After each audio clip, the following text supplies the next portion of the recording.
Assalamualaikum warahmatullahi wabarakatuh. Sebelum masuk ke pembahasan video kami, bantu support channel kami dengan like, subscribe, dan nyalakan lonceng notifikasinya. Kemiskinan dan sikap zuhud. Allah Ta'ala berfirman, "Hai manusia, kalianlah yang membutuhkan Allah. Ketahuilah, sesungguhnya orang fakir ialah orang yang membutuhkan apa yang tidak dimilikinya.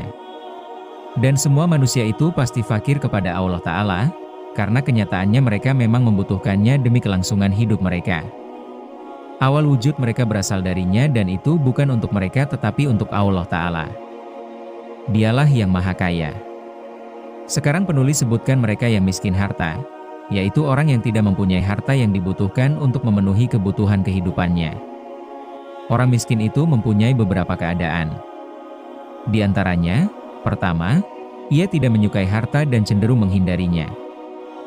Ia disebut sebagai orang yang zuhud. Kedua, orang yang tidak menghindarkan atau juga tidak terlalu menginginkan harta. Namun, jika ada, ia tidak membenci harta. Ia disebut sebagai orang yang ridho. Ketiga, orang yang lebih suka ada harta daripada tidak ada. Jika harta datang kepadanya, maka ia merasa senang. Namun, ia tidak berupaya mencarinya. Keempat, sebenarnya ia menginginkan dan mengharapkan harta. Akan tetapi, ia tidak mau berusaha untuk mencarinya, karena tidak memiliki kesanggupan. Kelima, ia merasa harus memiliki harta yang belum dimiliki.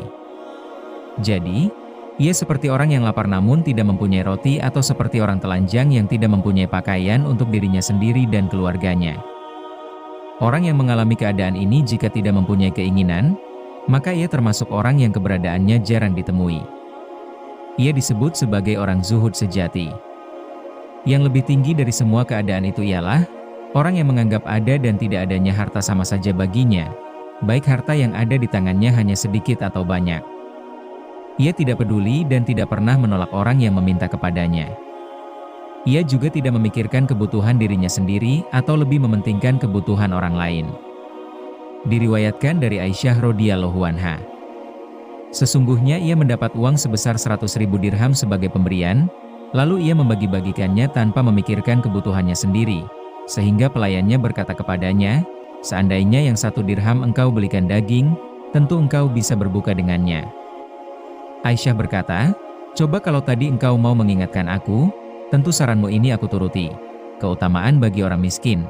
Diriwayatkan dari Ibnu Umar radhiyallahu anha, Rasulullah Shallallahu alaihi wasallam pernah bertanya kepada para sahabat, "Siapakah manusia yang terbaik?" Mereka menjawab, "Orang yang kaya harta dan mau menunaikan hak Allah pada diri dan harta yang dimilikinya." Beliau menegaskan, sesungguhnya orang kaya memang baik. Akan tetapi, bukan mereka yang terbaik. Mereka balik bertanya, "Lalu siapakah manusia yang terbaik itu, wahai Rasulullah?" Beliau menjawab, "Orang fakir yang menyumbangkan tenaganya di jalan Allah." Disebutkan dalam sebuah riwayat yang masyhur, orang-orang fakir dari umatku akan dimasukkan surga 500 tahun sebelum orang-orang kaya di antara mereka. Diriwayatkan, sesungguhnya Nabi Isa alaihi salam mendapati seorang laki-laki yang sedang tidur di atas tanah dan di bawah kepalanya ada batu bata. Sementara wajah dan jenggotnya terjuntai ke tanah dan ia memakai kain penutup. Ia berkata, "Wahai Robku, hambamu di dunia ini terlantar. Allah Ta'ala memandang hambaku dengan wajahku seluruhnya. Niscaya aku jauhkan dunia seluruhnya darinya." Nabi Shallallahu alaihi wasallam pernah berpesan, "Sesungguhnya aku mempunyai 2 kekasih, kemiskinan dan berjihad." Diriwayatkan pula, bahwa sesungguhnya malaikat Jibril alaihi salam menemui Rasulullah Shallallahu alaihi wasallam dan berkata, "Wahai Muhammad, Allah Ta'ala berkirim salam kepadamu dan berfirman, apakah engkau suka aku rubah gunung-gunung ini menjadi emas bagimu dan menyertaimu dimanapun engkau berada?" Seketika beliau menundukkan kepala sejenak, kemudian berkata, "Wahai Jibril, sesungguhnya dunia ini adalah negeri bagi orang yang tidak mempunyai negeri di akhirat, juga harta bagi orang yang tidak mendapatkan harta di sana. Orang yang mengumpulkannya adalah orang yang tidak mau menggunakan akalnya." Jibril berkata, "Wahai Muhammad, Allah telah menguatkan engkau dengan perkataan yang teguh atau berbobot.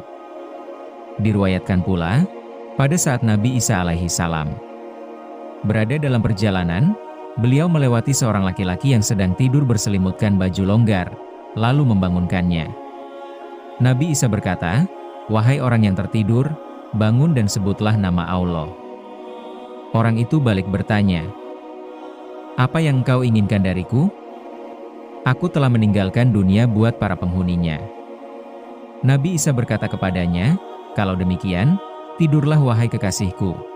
Rasulullah Shallallahu Alaihi Wasallam bersabda, "Aku mengamati ke dalam surga dan melihat sebagian besar penghuninya adalah orang-orang fakir.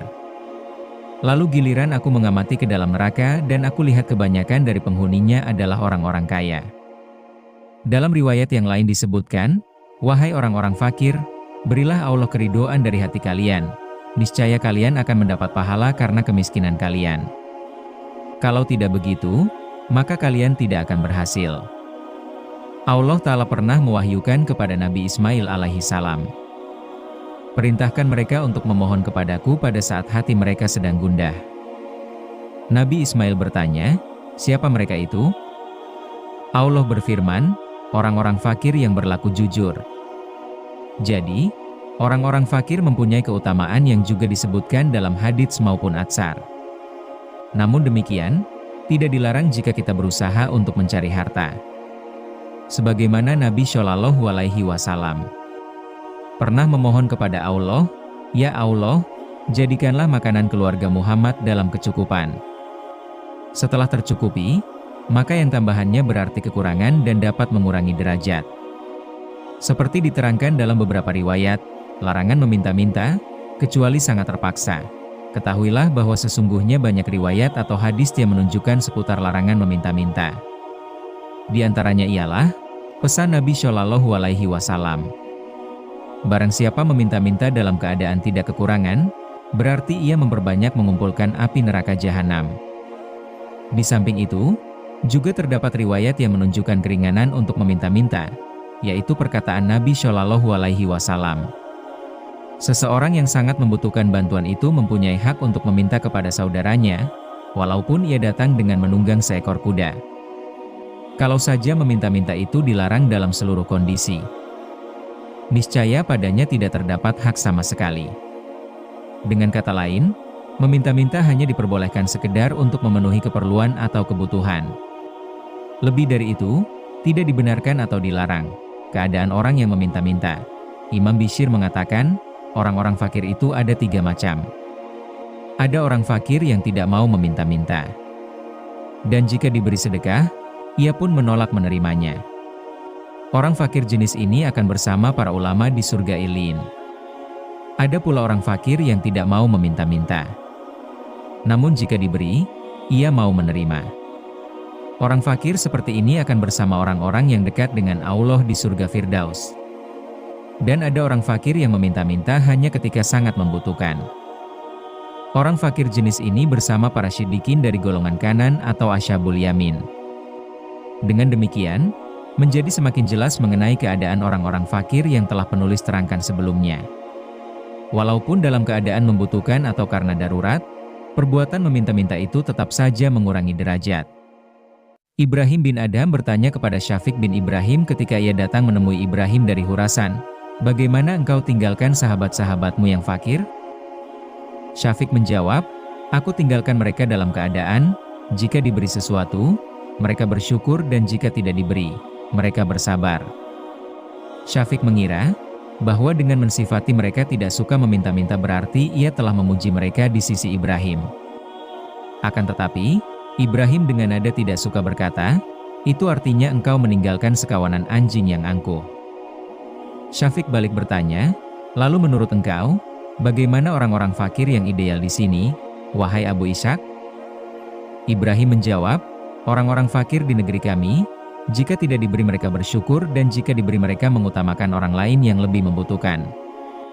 Seketika itu Syafiq mencium Ibrahim bin Adham seraya berkata, "Engkau benar, wahai guruku." Orang yang mengalami keadaan tertentu sehingga ia menganggap bahwa meminta-minta baginya itu lebih baik daripada meninggalkannya. Hal itu seperti riwayat yang menyatakan bahwa ada seseorang melihat Abul Hasan An-Nuri mengulurkan tangannya untuk meminta-minta kepada orang-orang di sebuah tempat. Karena merasa tidak suka, ia lalu menceritakan hal tersebut kepada Al-Junaid. Akan tetapi, Al-Junaid malah mengatakan, "Engkau tidak perlu membesar-besarkan masalah ini, karena setiap An-Nuri meminta sesuatu kepada orang-orang, ia juga memberikan sesuatu yang lain kepada mereka." Jadi, pada hakikatnya, kalau An-Nuri meminta sesuatu kepada mereka, justru ia ingin memberi mereka pahala di akhirat, sehingga mereka mendapatkan pahala tanpa merugikannya. Sepertinya An-Nuri mengisyaratkan hal itu kepada pesan Nabi Shallallahu Alaihi Wasallam. Tangan orang yang memberi itu di atas. Juga ada yang mengatakan, tangan orang yang memberi, sekaligus adalah tangan menerima harta. Karena pada hakikatnya ia memberi pahala dan derajat pada yang diberinya, bukan pada apa yang diambilnya. Kemudian Al-Junaid berkata, "Ambilkan timbangan."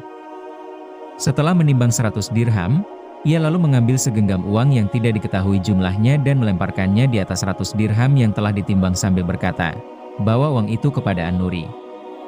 Diam-diam orang yang mengadu berkata di dalam hati, sesungguhnya uang itu ditimbang untuk diketahui ukurannya. Jadi, bagaimana ia mencampurnya dengan uang yang tidak diketahui jumlahnya? Padahal ia adalah seorang yang terkenal bijak.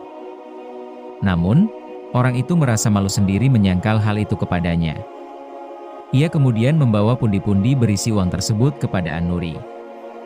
Nuri berkata, "Ambilkan timbangan." Setelah menimbang sebanyak 100 dirham ia berkata, "Kembalikan sisa uang ini kepada Al-Junaid dan katakan kepadanya, kalau aku tidak menerima sesuatu pun darinya. Aku hanya mengambil kelebihan dari 100 dirham." Mendengar itu, orang itu malah semakin bingung dibuatnya. Akhirnya ia memberanikan diri untuk menanyakan hal itu kepada An-Nuri. An-Nuri menjawab, seorang yang bijak suka menimbang uang sejumlah 100 dirham untuk dirinya sendiri, demi mencari pahala akhirat. Lalu ia melemparkan segenggam uang di atasnya tanpa ia timbang lebih dahulu untuk Allah yang Maha Perkasa lagi Maha Agung. Yang aku ambil adalah bagian yang menjadi milik Allah dan aku kembalikan bagiannya, Al-Junaid. Kemudian orang itu mengembalikan sisa uang tersebut kepada Al-Junaid. Setelah menerima, Al-Junaid pun menangis. Kemudian berkata, "Ia telah mengambil hartanya dan mengembalikan uangku. Hanya kepada Allah kita meminta pertolongan. Lihatlah sekarang, bagaimana sifat, hati dan keadaan mereka. Bagaimana mereka beramal dengan tulus ikhlas karena Allah Ta'ala, sehingga masing-masing dapat menyaksikan isi hati temannya yang tidak diucapkan dengan lisan." Zuhud. Hakikat zuhud ialah tidak menyukai sesuatu dan mengharapkan ganti pada sesuatu yang lain. Jadi, orang yang meninggalkan sisa-sisa dunia dan menolaknya demi mengharapkan keuntungan akhirat, maka ia adalah orang yang berzuhud dari dunia. Tingkatan zuhud tertinggi ialah jika seseorang tidak menginginkan segala sesuatu selain Allah Ta'ala, bahkan termasuk akhirat. Zuhud harus disertai dengan kesadaran bahwa akhirat itu lebih baik daripada dunia. Pada hakikatnya, amal yang timbul dari suatu keadaan adalah pelengkap keinginan terhadap akhirat. Amal itu dilakukan menyerahkan harta dengan tetap menjaga hati dan anggota tubuh dari segala sesuatu yang bertentangan dengan perniagaan ini. Keutamaan zuhud ditunjukkan oleh ayat-ayat dan hadits-hadits yang menerangkan seputar masalah itu. Allah Ta'ala berfirman, "Sesungguhnya kami telah menjadikan apa yang ada di bumi sebagai perhiasan baginya, agar kami menguji mereka, siapa di antara mereka yang terbaik perbuatannya." Allah Ta'ala juga berfirman, "Barang siapa yang menghendaki keuntungan di akhirat akan kami tambah keuntungannya itu baginya. Dan barang siapa yang menghendaki keuntungan di dunia, akan kami berikan kepadanya sebagian keuntungan di dunia, namun tidak ada baginya suatu bagian pun di akhirat kelak." Nabi Shallallahu Alaihi Wasallam pernah berpesan, barang siapa yang cita-citanya adalah dunia, niscaya Allah Ta'ala akan mencerai-beraikan urusannya, melantarkan hartanya bendanya, menjadikan kemiskinannya berada di depan matanya dan ia hanya mendapatkan bagian dari dunia yang telah ditentukan untuknya. Akan tetapi, bagi siapa yang cita-citanya adalah akhirat, niscaya Allah Ta'ala akan menyatukan perkaranya, menjaga harta bendanya, menjadikan kekayaannya berada di dalam hatinya dan dunia pun datang kepadanya dalam keadaan tunduk. Nabi Shallallahu Alaihi Wasallam juga berpesan, jika kalian melihat seseorang dikaruniai sifat tenang dan zuhud terhadap urusan dunia, dekatilah ia. Karena ia akan memberikan hikmah yang banyak kepadamu. Nabi Shallallahu Alaihi Wasallam juga pernah berpesan, jika engkau ingin dicintai oleh Allah Ta'ala, maka jauhilah urusan keduniaan. Niscaya Allah akan mencintaimu. Ketika Haritsah berkata kepada Rasulullah Shallallahu Alaihi Wasallam, "Aku benar-benar seorang mukmin." Nabi Shallallahu Alaihi Wasallam bertanya, "Apa hakikat keimananmu?" Haritsah menjawab, "Aku menjauhi dunia, sehingga bagiku batu maupun emas yang ada di dunia itu bernilai sama saja. Seakan-akan aku bisa melihat surga dan neraka, di mana seakan-akan aku bisa menyaksikan dengan jelas arsy Robku." Beliau berkata, "Engkau telah mengetahuinya, maka tetaplah begitu. Engkau adalah seorang hamba yang hatimu oleh Allah diterangi dengan keimanan." Rasulullah Shallallahu Alaihi Wasallam juga pernah ditanya tentang penjelasan, makna, dari firman Allah Ta'ala. Apakah orang yang dibukakan Allah hatinya untuk menerima agama Islam, lalu ia mendapat cahaya dari Robnya, sama dengan orang yang membatu hatinya? Dan firman Allah Ta'ala, barang siapa yang Allah berikan petunjuk kepadanya, niscaya dia melapangkan dadanya untuk Islam. Beliau menjawab, sesungguhnya apabila cahaya keimanan telah masuk ke dalam hati, maka dada pun menjadi lapang dan terbuka. Seorang sahabat bertanya, "Wahai Rasulullah, apakah hal itu ada tandanya?" Beliau menjawab, "Ya, yaitu dengan menjauhi negeri yang penuh dengan tipu daya, dunia, kembali ke negeri yang kekal, akhirat, dan bersiap untuk menghadapi kematian sebelum menjemputnya." Jabir radhiyallahu anha berkata, Rasulullah Shallallahu Alaihi Wasallam pernah berkhutbah di tengah-tengah kami dengan mengatakan, barang siapa kembali kepada Allah dengan membawa kalimat la ilaha illallah, tidak ada ilah selain Allah, tanpa dicampuri dengan selainnya atau berbuat kesyirikan, ia akan masuk surga. Kemudian Ali radhiyallahu anha berkata, "Ayah dan ibuku menjadi tebusan bagimu, wahai Rasulullah, tolong jelaskan kepada kami apa saja yang tidak bercampur dengan selainnya itu." Beliau menjawab, cinta dunia dengan mencari dan memperturutkannya. Juga orang-orang yang mengatakan dengan meminjam ucapan para nabi, namun mereka beramal menggunakan cara orang-orang yang sombong. Oleh karena itu, siapa datang menghadap Allah Ta'ala membawa kalimat la ilaha illallah, tidak ada ilah selain Allah, tanpa dicampuri oleh sesuatu apapun, maka ia wajib masuk surga. Disebutkan dalam sebuah riwayat, sikap dermawan itu bagian dari keyakinan dan orang yang merasa yakin itu tidak akan dimasukkan ke dalam neraka. Adapun zikir itu bagian dari kebimbangan dan orang yang bimbang tidak akan dimasukkan ke surga. Tingkatan zuhud. Pertama, orang yang memaksakan diri menjauhi dunia. Ia rela memerangi nafsunya dalam usaha meninggalkan dunia, sekalipun ia sangat menyukainya. Semoga saja hal itu berlangsung terus, sehingga pelakunya mencapai tingkat zuhud yang sesungguhnya. Kedua, orang yang menjauhi dunia dengan sukarela, karena ia menganggapnya sangat kecil, meski sebenarnya ia juga masih menginginkannya. Tingkatan ini seperti orang yang meninggalkan uang 1 dirham demi memperoleh 2 dirham. Hal ini tidak memberatkannya, akan tetapi masih memperhatikan apa yang ditinggalkannya itu dan juga masih melihat di sekitar keadaan dirinya.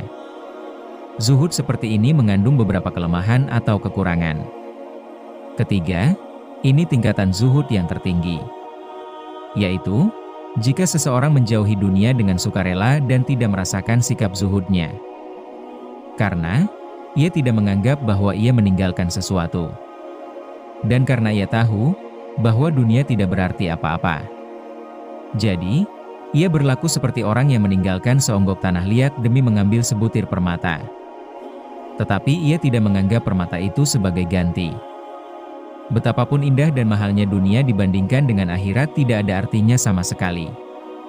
Pada suatu hari, Abu Zaid radhiyallahu anha pernah bertanya kepada Abu Musa atau yang lebih dikenal dengan sebutan Abdurrahim tentang pembahasan masalah apa yang kau suka bicarakan? Abu Musa menjawab, seputar masalah zuhud. Abu Zaid bertanya lagi, zuhud terhadap apa? Abu Musa menjawab, terhadap urusan dunia. Abu Zaid lalu mengibaskan tangannya seraya berkata, "Aku mengira ia membicarakan tentang sesuatu yang lebih penting, padahal di dalam dunia ini tidak ada sesuatu yang harus dijauhi." Perumpamaan orang yang meninggalkan dunia untuk akhirat menurut ahli marifat dan para pemilik hati yang dipenuhi musyahadat dan mukasyafat seperti orang yang dihalangi anjing ketika ingin memasuki pintu rumah seorang raja, lalu ia melemparkan sepotong roti kepada anjing tersebut sehingga ia lengah. Kemudian ia pun bisa memasuki istana sang raja dan mendapatkan kedudukan di sisinya, hingga ia bisa melaksanakan perintah di seluruh kerajaannya. Apakah menurutmu, di sisi sang raja ia tidak mendapatkan imbalan dari sepotong roti yang dilemparkannya kepada anjing tersebut? Setan digambarkan seperti anjing di pintu, sedangkan sang maharaja adalah Allah Ta'ala. Dia melarang manusia masuk, padahal pintu terbuka dan tabir terangkat. Dan dunia itu dicontohkan seperti sepotong roti. Apabila engkau memakannya, maka kelezatannya bersifat sementara dan akan habis serta kemudian membusuk dan harus dikeluarkan dalam bentuk kotoran. Jadi, siapa yang meninggalkan sepotong roti demi memperoleh kedudukan di sisi raja, apakah itu artinya? Mengaitkan dunia dengan akhirat itu lebih rendah daripada mengaitkan sepotong roti dengan raja dunia. Karena, jelas tidak bisa membandingkan antara sesuatu yang fana dengan sesuatu yang kekal atau abadi. Dunia akan berakhir selamanya, walaupun berlangsung selama 1.000.000 tahun dan dalam keadaan aman sejahtera. Tetapi, betapapun pada akhirnya ia akan musnah. Jika engkau telah mengerti akan hal itu, maka ketahuilah bahwa derajat zuhud yang paling tinggi ialah jika engkau menjauhi segala sesuatu selain berharap keridhoannya, yaitu dengan cara mengenalnya dan mengenal kedudukannya yang maha tinggi.